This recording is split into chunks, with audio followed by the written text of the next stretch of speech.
কাছে চেয়েছি। আপনার বাজেটে নতুন করে বরাদ্দ করতে হচ্ছে, অর্থাৎ আপনাকে আপনার বাজেটে খরচের পরিমাণটা বাড়ছে, আপনি সে সকল প্রকল্প বাস্তবায়ন করতে পারছেন, সে সকল দাবি মেনে নিতে পারছেন, কিন্তু আমাদের দাবি আপনার মেনে নিতে সমস্যা কোথায়?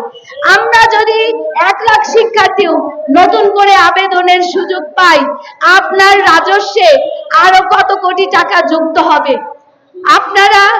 আমরা কোনো অযৌক্তিক দাবি নিয়ে রাজপথে অবস্থান করছি না, আমরা মূলত একটা যৌক্তিক দাবি। আমি আপনাদেরকে বলছি, আপনার যদি মনে হয় এটা অযৌক্তিক দাবি, আমাদের এখানে এসে বলেন, যুক্তি দেখান, আর যদি যুক্তি দেখাতে না পারেন, দাবি এক্ষুনি বাস্তবায়ন করবেন।